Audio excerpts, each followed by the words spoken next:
É isso. Toda tranquilidade foi pra vala agora que o Gyoko e o Hantengo chegaram. E que chegada! Sério, foi simplesmente tudo pros ares. Mas bora conferir esses episódios porque cada segundo é precioso. Quando você lê isso aqui pela primeira vez, você nem imagina que vai chegar onde chegou. Mas agora, o sol se pôs e o brilho da lua tá iluminando a noite em que essa temporada cheia de luta e revelações épicas vai se passar. Logo de cara no terceiro episódio, a gente é apresentado pro Hantengo entrando no quarto de cara lisa mesmo, que estavam o Tokito, o Tanjiro e a Nezuko. Depois de uma breve luta, o Hantengo é cortado pela primeira vez, e a gente pensa que vai acontecer uma luta parecida com a do Gyutaro, que vai ter que cortar os dois Onis ao mesmo tempo. Porém, ele se divide, e aí você pensa, pô, beleza, vai lá, os três de uma vez, e acabou. Mas aí ele se divide mais uma vez num quarto Oni, e sim, começa a bater aquele desespero, porque me diz, o que você faz numa luta contra um inimigo que não pode ser derrotado, um inimigo que fica se dividindo em conforme você vai derrotando ele? O Tanjiro tinha que ser muito cauteloso nessa situação, porque ele não sabia até onde o limite de divisões, até onde ele continuaria se multiplicando. E imagina comigo, se o Tanjiro continuasse dividindo ele em 10, 20, 30 personagens diferentes, ia ficar impossível para eles. Então o Tanjiro tinha que fazer tudo muito bem pensado, muito bem estipulado ali, para que ele não continuasse dividindo ele e ficasse uma luta impossível pro lado dos espadachins. E foi exatamente isso que ele fez. Ele se acalmou, pensou no que ia fazer, um plano para poder sair dessa situação, e por meio das emoções primárias, emoções principais, tipo medo, raiva, fúria e coisas do tipo, ele estipulou um limite de divisões que eles poderiam fazer. Porque cada Oni ali, cada divisão do Hantengo representa uma emoção. E o Tanjiro estipulou um limite até onde ele poderia se dividir e até mesmo identificou a fraqueza deles, que era aquela marca que ficava na língua, indicando o nome da emoção que ele representava. E esse pensamento crítico em batalha do Tanjiro ajuda muito o lado dele, porque até o nosso, porque a gente não quer ver um personagem só com força que sai batendo em tudo. A gente também quer ver estratégia, quer ver um personagem inteligente em campo de batalha para poder sair de forma mais bela dessas situações perigosas. As apresentações não foram só das luas superiores. O Genya, sabe aquele cara que aparece na seleção final da primeira temporada? Até então a gente não sabia muito sobre ele, mas foi revelado um grau de parentesco, uma relação entre ele e o Sanemi, o Pilar do Vento. Os dois são irmãos, mas aparentemente não se dão muito bem. Tudo nesse início ocorreu de forma muito rápida, mas a gente pôde observar habilidades e as armas que o Genya usa. Inclusive uma bem diferente, até porque ele aparentemente está pouco se lixando para a luta de espadinha e trouxe logo uma arma de fogo para o campo de batalha.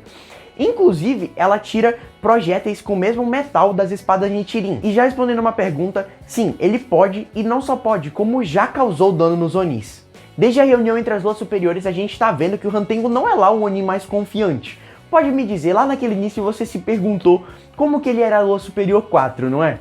Bom, a resposta tá bem aí. Por trás daquele Oni medroso nos foi mostrado até agora 4 personalidades distintas com poderes extremamente fortes e que, pra variar, não se desintegram ao serem cortadas por uma espada Nichirin. Olha que maravilha, cara. Ficou bem óbvia a força do Hantengo durante a luta contra o Tanjiro, o Genya e a Nezuko. Os três foram separados do Tokito logo após ele ser arremessado para longe por um ataque das divisões do Hantengo. Os três tiveram que lidar com essas divisões sozinhos, mas dali já dá para tirar mais ou menos qual é o nível de força do Hantengo, porque ele literalmente amassou eles até certo ponto, vai. Eu vou já falar sobre isso, então guarda esse até certo ponto. Mas até lá vamos falar sobre a Mitsuri e o Tokito, os dois Hashiras ou pilares dessa temporada. E eu esperei durante 3 episódios para poder ver a Mitsuri entrando em ação. Isso porque se você assistiu o episódio 5, você sabe que o estilo de luta e a katana dela são muito diferentes dos outros Hashiras. A espada dela não é firme como uma katana de verdade, sim flexível como um chicote. E eu tava preocupado com a animação dessa espada, mas acabou que no fim das contas ela ficou muito parecida com o que eu imaginei que fosse ficar. E não teve muita diferença das cenas do mangá. A minha preocupação mesmo era porque é muito diferente você fazer um desenho que vai ficar ali parado, fixo, que nem é no mangá, e fazer uma animação completa com todo o movimento, tanto do personagem como da espada. Então é complicado de dizer se de fato fica bom, mas ficou muito bom. isso que importa. Já sobre o Tokito, a gente ainda não viu nenhuma cena que mostrasse as habilidades e os poderes dele até agora, pelo menos. Ele já lutou contra os peixes e salvou o Kotetsu, mas nada que pudesse tirar algo a mais dele, mostrar uma luta que de fato fosse interessante de se assistir, por ser mais turbulenta ali, insana, sabe? A cena em que ele aparece no final mostra uma situação muito complicada com o Gyoko, porque a Lua Superior 5 já mostrou duas variações de poderes diferentes. E a forma dele de lutar é muito diferente das outros Onis, porque ele apresenta tanto uma movimentação como poderes diferentes. Isso porque a habilidade, o Kekijutsu dele, é basicamente vaso. E em cada vaso que ele utiliza com as mãos dele, ele pode criar um poder diferente, uma habilidade diferente, e isso acaba surpreendendo bastante o oponente dele. O Tokito acabou ficando preso em um desses Kekijutsus que simulam uma prisão de água, que, claro, não permite que quem esteja dentro respire. Isso é muito ruim para qualquer pessoa, é claro, mas principalmente para os espadachins em Demon Slayer, porque eles dependem da respiração para poderem aumentar a força e o condicionamento físico, fora poder utilizar poder, a habilidade e as respirações. Mas não dá pra dizer que o Tokito vai ser derrotado dessa forma, porque ainda tem muita coisa pra se desenrolar nessa temporada. Seja em luta, como a história e o que ocorreu para que o Tokito não se lembrasse das coisas, das memórias dele, e o que ele não lembra, né? A própria história do personagem. Agora sobre aquele ponto que eu pedi pra você guardar. Depois de dias, meses esperando a nova temporada de Demon Slayer, finalmente a gente pôde admirar o Tanjiro conseguindo controlar a Hinokami Kagura, não ficando prejudicado depois de utilizar ela e simplesmente partindo as 3 divisões do Hantengo ao mesmo tempo.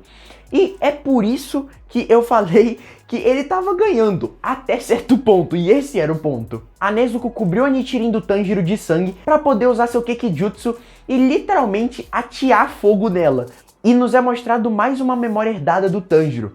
E nele aparece Yorichi e outras pessoas falando que sua espada, assim como a do Tanjiro naquele momento, mudava de cor de preto para vermelho. E eu nem posso te mostrar essa cena porque eu tiraria toda a emoção de assistir ela pela primeira vez. Se você já viu, você sabe do que eu tô falando, mas se ainda não, assiste depois desse vídeo porque não tem como descrever em palavras a sensação de assistir aquilo. E eu não poderia deixar de falar sobre a parte final do 5º episódio dessa temporada. Depois de derrotar 3 divisões do Hantengo, o Tanjiro, olhando pro lado, vê o Genya machucado, mas depois de ter derrotado a 4ª divisão, aquela que faltava pro plano do Tanjiro ficar completo. Porém, quando ele chega mais perto, ele percebe que o Genya tinha se transformado em Oni. E é dessa forma, com o Genya transformado e o Tanjiro ali parado, perplexo, sem entender nada, se encerra o 5º episódio dessa 3ª temporada de Kimetsu no Yaiba. E se você, assim como eu, tá ansioso pro próximo episódio, se inscreve no canal e comenta aí embaixo para eu poder saber o que você achou dessas reviravoltas. Depois dessas cenas e desses episódios recheados de novidades, a gente encerra com aquela dúvida de o que vai acontecer e o que vão fazer para resolver isso. Mas eu te vejo no próximo vídeo, viu? Muito obrigado, falou!